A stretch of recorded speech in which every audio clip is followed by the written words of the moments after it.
5장 요한계시록 5장 9절로 14절까지 말씀을 보겠습니다. 요한계시록 5장 9절로 14절입니다. 한 절씩 교독하겠습니다. 그들이 새 노래를 불러 이르되 두루마리를 가지시고 그 임봉을 떼기에 합당하시도다. 일찍이 죽임을 당하사 각 족속과 방언과 백성과 나라 가운데서 사람들을 피로 사서 하나님께 드리시고 그들로 우리 하나님 앞에서 나라와 제사장들을 삼으셨으니 그들이 이 땅에서 왕 노릇하리로다 하더라. 내가 또 보고 들음에 보좌와 생물들과 장로들을 둘러선 많은 천사의 음성이 있으니 그 수가 만만이요 천천이라. 큰 음성으로 이르되 죽임을 당하신 어린 양은 능력과 부와 지혜와 힘과 존귀와 영광과 찬송을 받으시기에 합당하도다 하더라. 내가 또 들으니 하늘 위에와 땅 위에와 땅 아래와 바다 위에와 또 그 가운데 모든 피조물이 이르되 보좌에 앉으신 이와 어린 양에게 찬송과 존귀와 영광과 권능을 세세토록 돌릴지어다 하니 내 생물이 이르되 아멘하고 장로들은 엎드려 경배하더라. 아멘. 이 말씀은 살아계신 하나님의 말씀입니다. 옆에 앉으신 분과 다시 인사하겠습니다. 당신은 존귀한 하나님의 자녀입니다.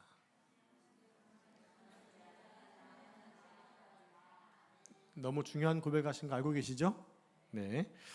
성경에는 많은 노래가 나옵니다. 시편을 보면 많은 노래가 있고요. 또 출애굽기에도 모세의 노래가 있고 미리암의 노래가 있고 또 다윗의 노래가 있습니다. 오늘 본문 9절을 보니까 또 노래가 나오는데 새 노래라는 부분이 나옵니다. 함께 9절 말씀 같이 보면 그들이 새 노래를 불러 이르되 두루마리를 가지시고 그 임봉을 떼기 합당하시도다. 일찍이 죽임을 당하사 각 족속과 방언과 백성과 나라 가운데에서 사람들을 피로 사서 하나님께 드리시고. 노래 가운데 어떤 노래가 나왔나요? 새 노래가 나왔습니다. 여기서 새 노래를 부른다고 했는데 이 새 노래를 부른 자가 누구였던가요? 지금 제가 설교를 시리즈로 하고 있잖아요. 그러면 물어본다는 얘기는 지난주에 설교가 뭐였냐를 고민하셨다는 얘기입니다. 지금 이 노래를 부른 자들이 어떤 자였습니까? 자, 크게 시작. 네, 24 장로들, 또 그 앞에 둘러서 있는 4명의 네 생물들, 그들이 찬양을 하고 있는 거예요. 어디에 있나요? 하나님 보좌에 둘러서서 하나님을 찬송했던 것입니다. 그러면 그들이 불렀던 새 노래는 어떤 노래일까요? 여러분, 이 새 노래는요, 새로운 노래가 아니에요. 잘 들어보시기 바랍니다. 자, 성경에서 새 노래라고 하는 노래들은 공통적인 특징을 3가지 가지고 있는데, 한 가지는 하나님의 구속을 이야기할 때 새 노래라고 부릅니다. 하나님 뭐라고요? 구속. 그게 뭔가 우리를 구원하신 것. 두 번째는 새 창조를 얘기할 때 새 노래라고 이야기합니다. 여러분, 지금 창조가 끝났잖아요, 이미. 근데 하나님은 계속해서 늘 창조하세요. 현재 진행형이 있어요. 이미 우리가 살기에 필요한 땅과 오늘 만들어졌지만 끝나버린 게 아니라 여전히 뭡니까? 공기는 계속 만들어지고 있고 사람도 계속 나고 있고 창조가 계속 이루어지고 있잖아요. 우리는 매 순간 새 노래를 부를 수 있다는 얘기입니다. 또 세 번째가 뭘까요? 오늘 본문의 말씀처럼 마지막 날에 일어날 일들을 설명할 때 부르는 노래가 새 노래다, 이렇게 얘기하고 있습니다.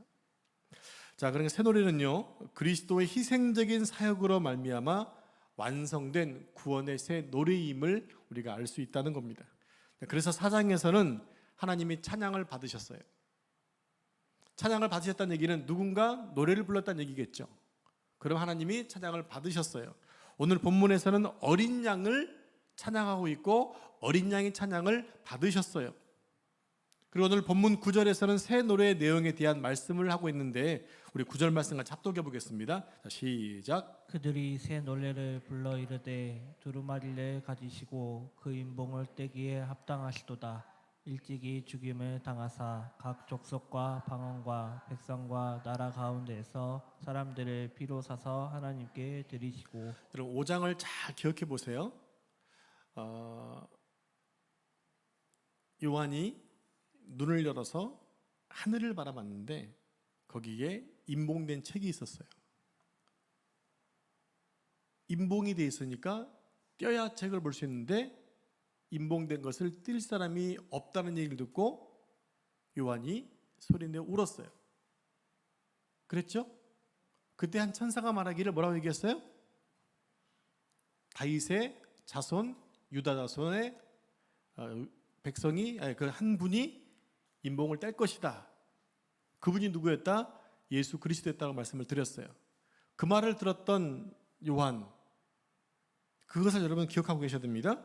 그러니까 오늘 이 찬양의 내용이 뭐냐면 구속의 보혈로 인한 희생이 어린 양으로 하여금 임봉된 책을 떼기에 합당한 자격을 갖추고 있음을 고백하고 있는 거예요.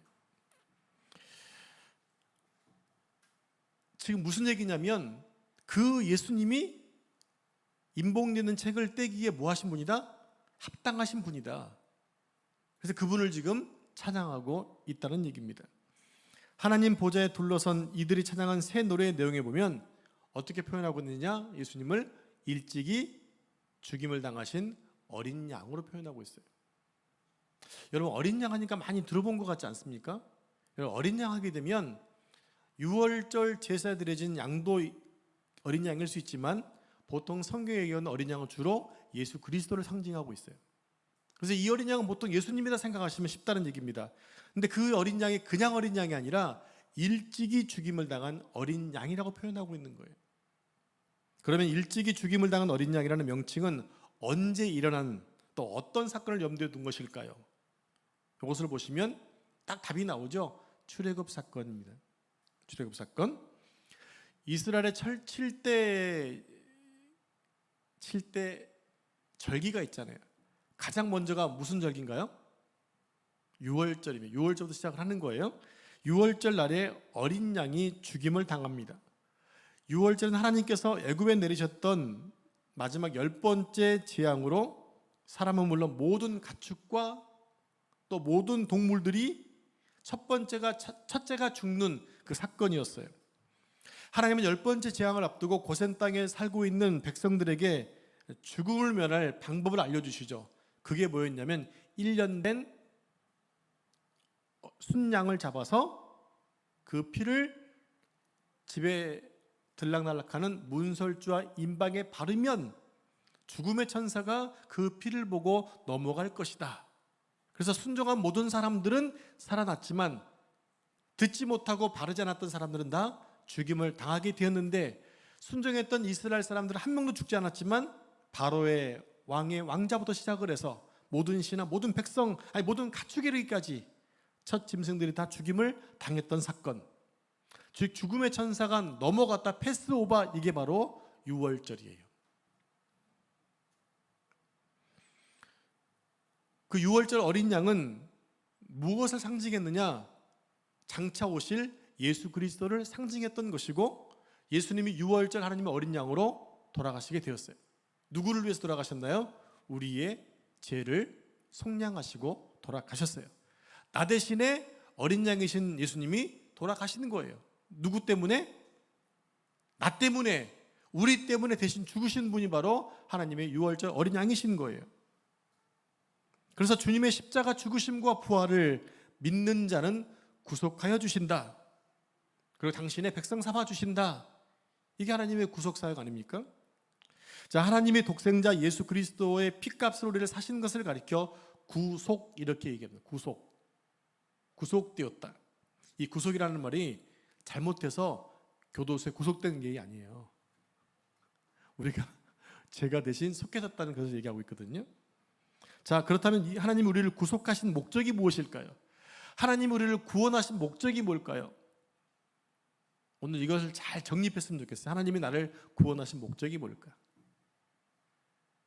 자, 그 구속의 목적을 본문 10절에서 밝히고 있습니다. 함께 10절 말씀을 같이 합독합니다. 시작. 그들로 우리 하나님 앞에서 나라와 제사장들을 삼으셨으니 그들이 땅에서 왕 노릇하리로다 하더라. 네, 우리 한국 교회 성도들은요 상당히 정적이에요. 그리고 한이 맺혀 있어요. 그래서 신앙에 한이 묻혀 있다 보니까 우리의 신앙이 가끔은 심파로 흐를 때가 많아요. 무슨 얘기냐면 십자가를 지신 주님이 얼마나 아프셨을까? 그래서 주님의 십자가 생각하면 계속 숨도 못 쉬고 막 그냥 절규하고 속상해하고 고통하는 거예요. 중요하죠. 또 하나, 하나님 나를 위해 하나님이 돌아가시다니 너무 죄송스러워서 얼굴을 들지 못해요. 당연하죠. 그냥 하염없이 주님의 고난과 죽으심만 묵상하면 안 된다고 하는 거예요. 무슨 얘기인지 아시겠죠? 외국의 목사님이 한국 교회를 방문하고 가시는 중에 이렇게 말씀하셨어요. 왜 한국 교회 성도들은 십자가만 생각하는지 모르겠다고. 십자가 생각하니까 늘 죄송스럽고 미안하고 송구스러운 거예요. 기쁨이 없는 거예요. 그래서 이렇게 얘기했어요. 왜 예수님은 죽으신 예수님만 생각하냐? 왜 살아나신 부활하신 예수님 생각 못하냐? 이렇게 얘기하신 거예요. 얼마나 일리 있는 얘기인지 모릅니다. 우리를 위해 돌아가시는 것은 한순간이었지만 지금 그분 영원히 살아계시잖아요. 여러분, 우리가 구원받은 것, 십자가를 통해서 구원받은 것 죄송하고 미안하고 송구스럽지만 우리는 이미 구원받은 자이기 때문에 뭘 생각해야 돼요? 십자가의 죽으심보다 부활을 생각하고 생명을 생각해야 한다는 거예요. 우리가 계속해서 과거에 묻혀있기 때문에 십자가로만 늘 그 생각만 하고 있어서 그냥 어떤 사역도 감당 못하고 나는 늘 죽을 지혜냐만 생각하고 있다고요. 이미 우리는 다 죽었잖아요. 죽고 우리는 어떻게 됐어요? 살아난 자가 됐어요. 오늘 말씀하죠. 나라와 제사장 삼으셨다. 이 말씀을 잘 기억하셔야 됩니다. 물론 십자가 사건을 강조하는 것 너무 중요하지요. 아니 어쩌면 이 시대에 십자가 설교가 없는 게 너무 이상할 수 있어요. 그러나 성경은 우리에게 십자가 너머에 있는 십자가 너머를 설명해 주고 있어요. 그게 뭡니까? 부활이에요. 그게 바로 성화이고요. 그게 바로 천국이에요. 근데 우리는 어디에 꽂혀 있습니까? 매일 십자가에만 꽂혀 있는 거예요. 갈보리산만 꽂혀 있는 거예요. 여러분, 갈보리는 이미 지나갔습니다. 아멘이십니까? 뭘 생각하는 얘기입니까? 십자가 이후에 부활을 생각해라. 하나님의 나라와 내가 제사장임을 생각하라는 것입니다. 지금 이 노래를 지금 하고 있는 거예요. 우리는 어떤 자가 되었습니까? 하나님 나라 백성이 되었습니다. 또 뭐가 되었나요? 왕 같은 제사장이 되었습니다. 이 대목은 분명히 아멘을 하셔야 할 대목인데 하나님의 나라 백성이 되고 왕 같은 제사장이 되었다는데 왜 아멘을 못할까 생각해 봤어요. 갑자기 생각이 들어요. 그렇게 살아본 적이 없거든요. 왕 같은 제사장은 살아본 적이 없어요. 그냥 그런 감동이 없는 거 아니에요?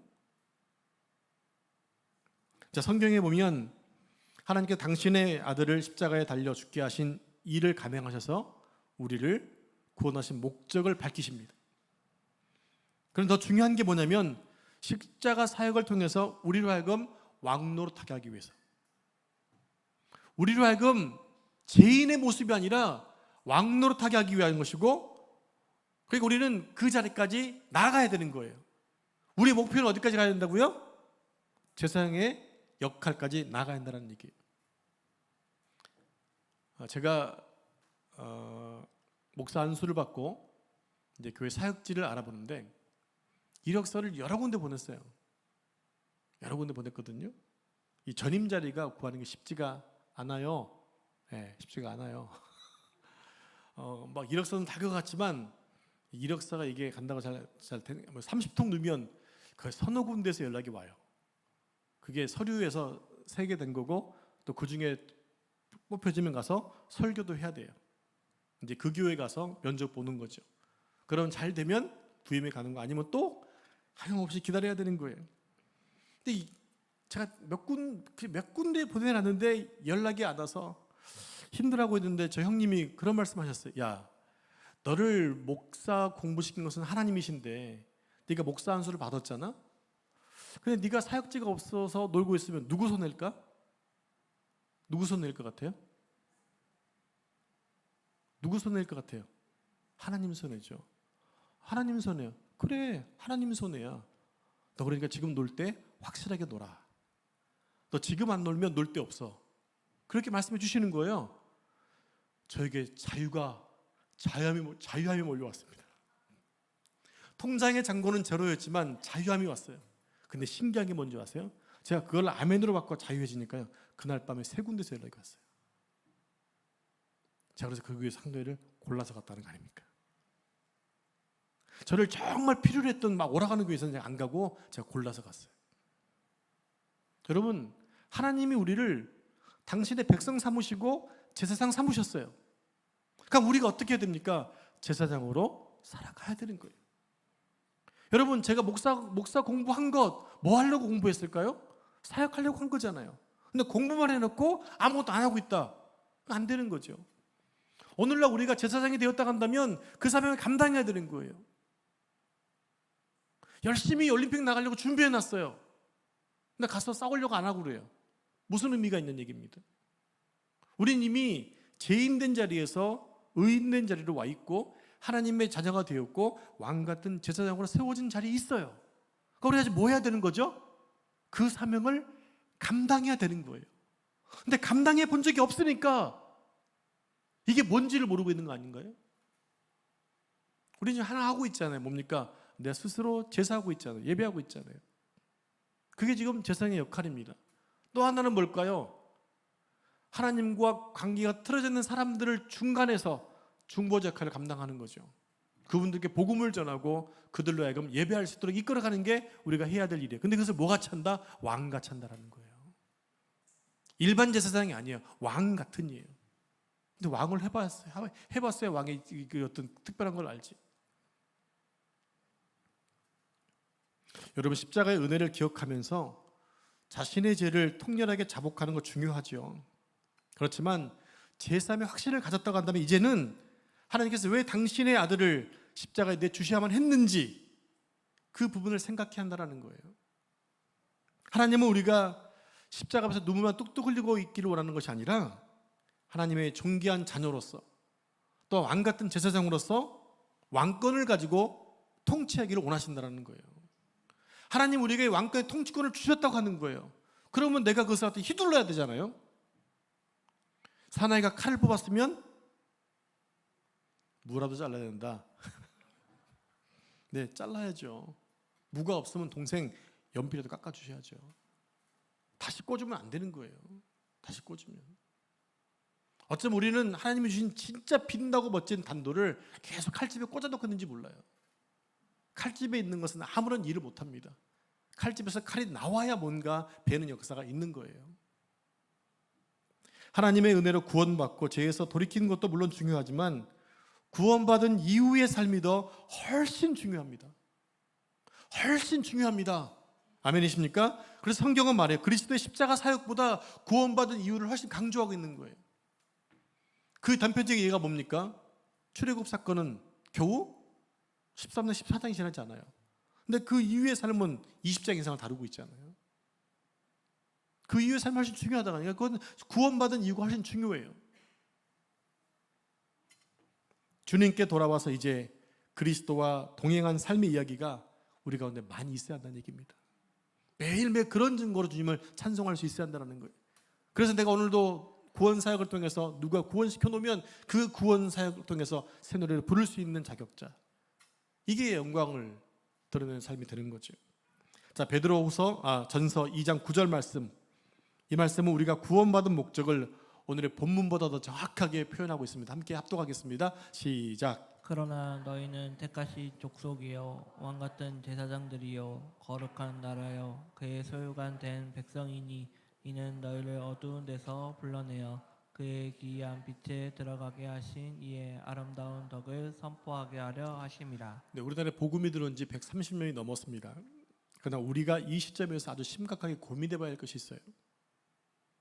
구속의 목적이 우리 안에 가시적으로 나타나서 우리 공동체가 어떤 하나님의 놀라운 사역들을 감당해내는 공동체가 되고 있는지, 내가 스스로 이 시대에 부름받은 자로 세워져서 복음을 받고 구원받은 백성이 되어서 하나님께 뭔가 큰 영광을 돌리는 자로 세워졌는지 한번 생각해 봐야 한다는 얘기예요. 구원받은 명함만 갖고 있지 말고 구원받은 자로서의 삶을 살아내야 한다는 겁니다. 지금쯤 되었으면 세상에서 하나님의 자녀로서 왕 노릇한 실제 현상이 나타나야 한다는 거예요. 자, 왕 노릇한단 말이 무슨 말일까요? 대장 되신 예수 그리스도의 통치에 참여하여 바뀐 하나님 나라에서 새로운 삶을 살아가는 것이 바로 왕노릇 하는 것입니다. 여러분, 우리는 지금 세상에 살고 있죠. 세상의 땅에 아니면 헌법에 이민족에 맞게 살고 있지만 우리는 또 하나의 신분이 있어요. 그 신분이 하나님 나라의 신분이에요. 그러니까 우리는 하나님 나라의 신분으로서 왕노릇하는 그 현상과 실제와 또 어떤 체험들이 있어야 한다는 겁니다. 여러분 있으신가요? 네, 있으십니다. 네, 말씀 가운데 말씀을 드릴게요. 자, 11절 12절 말씀 한 절씩 말씀을 교독하겠습니다. 내가 또 보고 들음에 보좌와 생물들과 장로들을 둘러선 많은 천사의 음성이 있으니 그 수가 만만이요 천천이라. 큰 음성으로 이르되 죽임을 당하신 어린 양은 능력과 부와 지혜와 힘과 존귀와 영광과 찬송을 받으시기에 합당하도다 하더라. 네, 이 말씀에 일찍이 죽임당했던 어린 양이 역사의 궁극적 목적을 달성하시고 찬양을 받으시는 모습을 지금 그리고 있습니다. 한마디로 지금 천상에서 뭐가 진행되고 있어요? 예배가 드려지고 있어요. 하나님 나라에서 예배가 드려지고 있는 거예요. 또한 종말론적 완성을 말하는 이 장면에서 또 다른 새 노래가 나오고 있죠. 또 다른 새 노래 내용이 무엇입니까? 죽임당한 어린 양은, 이미 죽임당하신 어린 양은 능력과 부와 지혜와 힘과 존귀와 영광과 찬송을 받으시기에 합당하다라는 것입니다. 지금 이 노래를 하고 있는 거예요. 죽임당하신 주님은 능력자이십니다. 주님은 지혜자이십니다. 그분은 영광 받으실 분이십니다 라고 하는 것이 바로 우리가 부르는 새 노래라고 하는 거예요. 이 찬양의 고백처럼 주님께서 행하신 모든 일들은 반드시 이루어질 일입니다. 하나님이 선포하신 일은 이루어집니까? 안 이루어집니까? 이루어지는 거죠. 우리의 때에 따라서 뭐 오래일 수 있고 짧아질 수 있지만 하나님 편에서 볼 때는 우리의 시간은 별로 안 중요하거든요. 우리의 시간 하나님의 시간에 앞에서 견딜 수가 없기 때문에 그래요. 우리의 첫날이 주님의 날이 한 날일 수도 있거든요.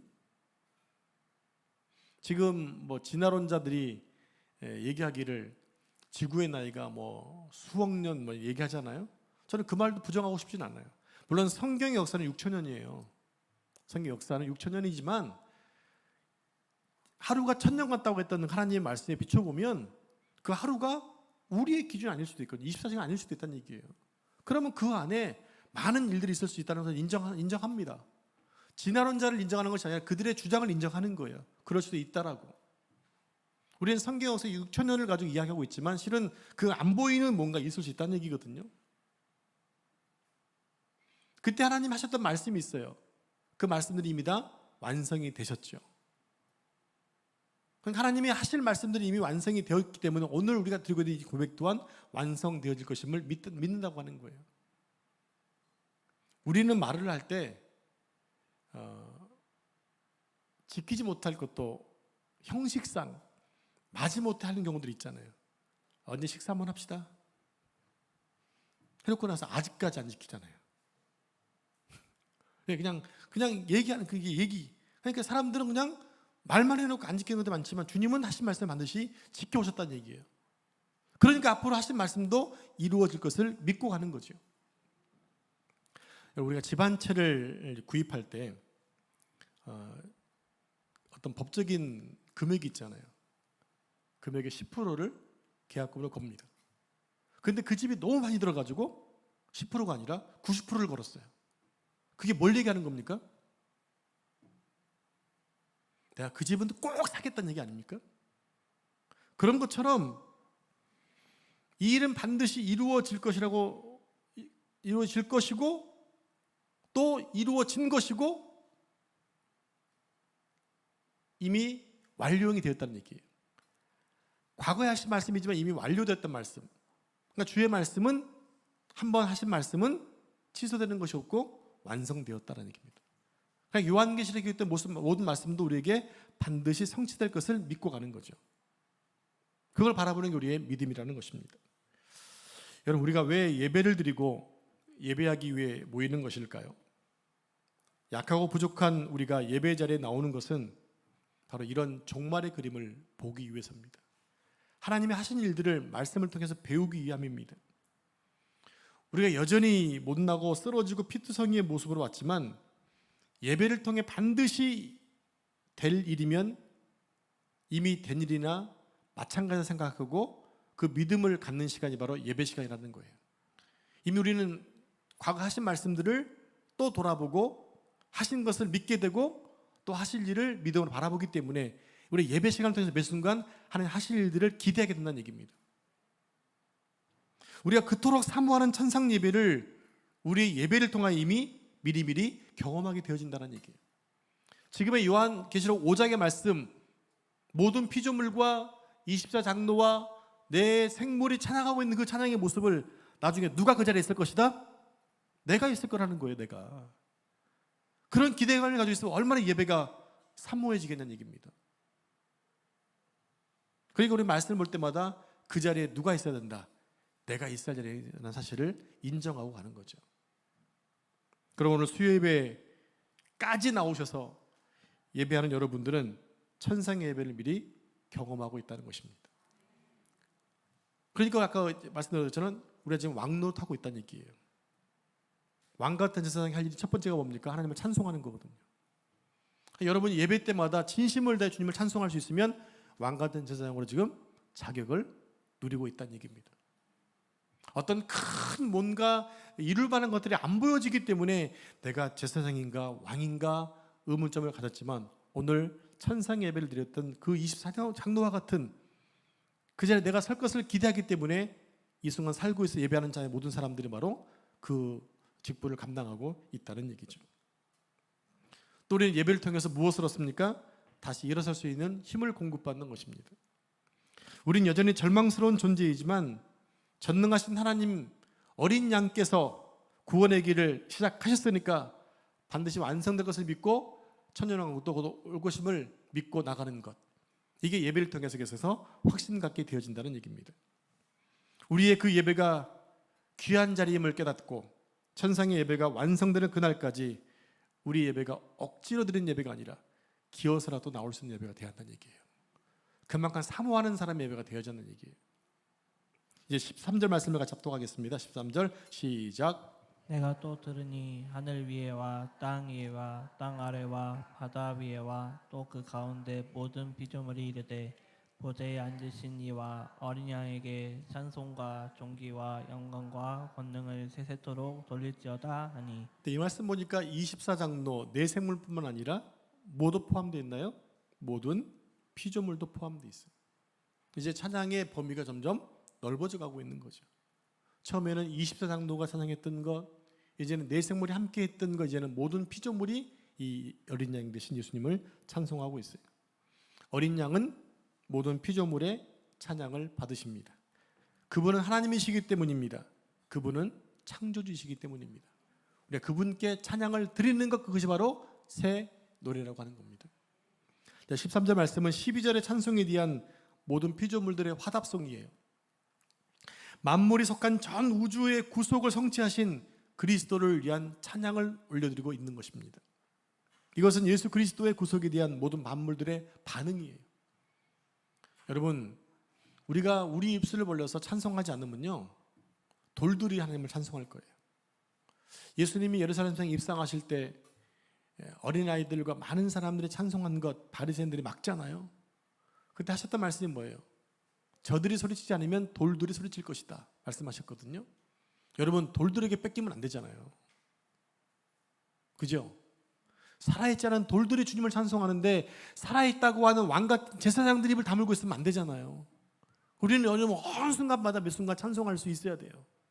내가 구원받은 것에 대해서, 내가 왕같은 제사장인 것에 대해서 찬송할 수 있어야 됩니다. 그리고 앞으로 오실 그 나라를 바라보면서 찬송해야 되는 거예요. 그게 뭐다? 새 노래라는 거예요. 우리는 새 노래를 부를 수 있는 자격자들, 부름받은 자들이에요. 그러니까 찬송을 쉬시면 안 되는 거예요. 그러자 14절에서 이렇게 말하죠. 내 생물이 가로되 아멘 하고 장로들은 엎드려 경배했다고 결론 짓고 있습니다. 또다시 피조물의 찬송에 호응하여 내 생물과 장로들이 아멘과 경배로 하늘의 찬송을 끝맺고 있다는 것입니다. 성도 여러분, 어린 양이신 주님은 마땅히 찬양과 영광의 대상이세요. 그래서 내 생물들이 주님을 찬양했던 것입니다. 그리고 모든 인간을 대변하는 24장로가 예수님을 찬송했던 거예요. 그리고 나아가서 모든 피조 세계가 예수님의 구원을 찬송하고 있어요. 여러분, 찬양은 예배입니다. 예배는 나를 위해 드려지는 것이 아니라 주님을 위해 드리는 거예요. 예배는 곧 찬양과 영광과 존귀를 돌리는 행위입니다. 누가 받도록? 예수 그리스도가 받도록 드려지는 거예요. 여러분, 우리는 이 예배가 은혜 있네 없네 그걸 따져서는 안 돼요. 그건 두 번째 문제예요. 정말 내가 그분을 온전히 찬송했다고 한다면 그것이 예배가 은혜가 안 될 수가 없는 거예요. 준비는 내가 안 된 거지 예배가 안 된 게 아니거든요. 그래서 우리 예배하러 올 때마다 그분만을 정말 집중하고 예배할 수 있다면 우리는 어떠한 상황 속에 있다 하더라도 예배의 은혜 받을 수 있다고 하는 거죠. 그 예배를 은혜 못 받았다고 담임 목사에게 뭐라 하지 마시고요. 여러분 스스로 준비해 오셔야 됩니다. 내가 정말 주님의 그 공로를 찬송할 수 있다고 한다면, 내가 왕같은 제사장에 대해서 주님을 찬송할 수 있다고 한다면, 그 예배를 드릴 수 있다고 한다면 우리는 언제나 예배 은혜의 자리에 동참할 수 있는 거죠. 오늘 배운 천상의 예배 모범이 우리 삶 가운데도 실현되도록 애쓰는 왕같은 제사장 되기를 축복합니다. 우리 옆 사람이 이렇게 한번 축복할까요? 당신은 왕같은 제사장이십니다. 한 번 더 하겠습니다. 날마다 새 노래로 하나님의 나라를 찬양합시다. 기도하겠습니다. 하나님, 우리의 구원을 위해 이 땅에 오셔서 돌아가시고 우리를 구원해 주신 주님의 능력을 찬양합니다. 그 주님께서 온 우주 만물의 주인이 되셔서 다시 이 땅에 오실 날이 가까워오고 있는데, 우리가 이 땅에서 구원받은 이후에 왕같은 제사장이 되었기 때문에 이제 왕같은 제사장의 삶을 살 수 있도록 인도해 주옵소서. 주님을 예배하고 찬송할 수 있도록 인도해 주시고, 아직도 주님의 복음을 알지 못해 죽어가는 수많은 사람들에게 생명의 복음을 전하는데 힘쓰는 삶 되게 주옵소서. 오늘 우리가 드려지는 예배, 또 앞으로 드리는 모든 예배가 천상의 예배를 기다리며 드리는 예배가 될 수 있도록 인도해 주시고, 주님께서 받으실 만한 예배를 드릴 수 있는 우리의 삶 될 수 있도록 축복해 주옵소서. 이 모든 말씀 거룩하신 예수님의 이름으로 기도합니다. 아멘.